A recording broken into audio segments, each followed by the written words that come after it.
ভারতের সাথে বন্ধুত্বের ব্যাপারে স্পষ্ট বলেছি, ন্যায্যতার ভিত্তিতে বন্ধুত্ব হবে। ভারত যখন জুলাইকে স্বীকৃতি দিবে, ভারত যখন শেখ হাসিনার ফাঁসির রায় কার্যকর করার জন্য সহযোগিতা করবে, ভারত যখন আওয়ামী লীগের নেতাকর্মীদেরকে হস্তান্তর করবে এবং বিচারের পরে হাসিনা কামালের ফাঁসির পরে আমরা চিন্তা করব ভারতের সাথে সম্পর্ক আমাদের কি হবে। তার আগে সন্ত্রাসীদের আশ্রয়দাতা ভারতের সাথে, খুনি রাষ্ট্রের সাথে বাংলাদেশের বন্ধুত্বপূর্ণ সম্পর্ক হতে পারে না। তার প্রমাণ হচ্ছে এই ভারতের ত্রিবেদীর বক্তব্য।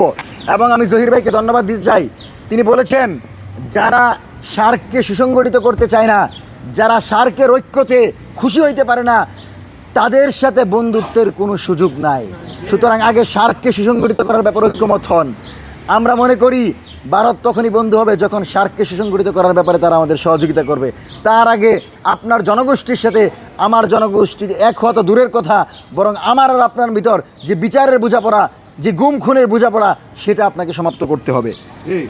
সম্মানিত সাংবাদিক বন্ধুগণ, আজকে জুলাই পরবর্তী প্রেক্ষাপটে আমাদেরকে দেখতে হচ্ছে যে জাতীয় পার্টি যারা 16 বছর আওয়ামী লীগকে পৃষ্ঠপোষকতা করে বাংলাদেশে জিয়ে রেখেছিল, যারা গণভবনে গিয়ে হাসিনাকে বলেছে ছাত্রদের উপর গুলি চালানোর জন্য, সেই জাতীয় পার্টি রাজনীতি করতে পারবে না। কারণ জাতীয় পার্টি বলল যে আওয়ামী লীগের নেতাকর্মীদেরকে যেন রাজনীতি করার সুযোগ দেওয়া হয়, আওয়ামী লীগের রাজনৈতিক কার্যক্রম যেন অ্যাক্টিভ করা হয়। এবং আপনারা জানেন 23শে জুন আওয়ামী লীগ পরিকল্পনা করছে দেশের বিভিন্ন জায়গায় হামলা করবে, দেশের বিভিন্ন জায়গায় সেই সন্ত্রাসীরা মিছিল করবে। তার মানে দিল্লি থেকে হাসিনা জে.এম. কাদেরের কাছে বার্তা পাঠায়, আর জে.এম. কাদের এখানে ছাত্রলীগদেরকে সুসংগঠিত করে আবারও ফ্যাসিবাদী খাইয়ে দেয়। বাংলাদেশের এই সরকারকে উৎখাতের পরিকল্পনা করছে। সুতরাং সরকার বিরোধী পরিকল্পনায় জে.এম. কাদের জড়িত।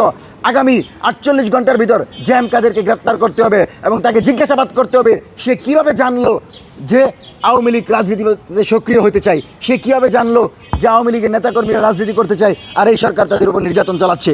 সুতরাং আমরা মনে করি সরকার বিরোধী পরিকল্পনায় এখন ভারতের পরামর্শে জাতীয় পার্টি ভূমিকা রাখছে।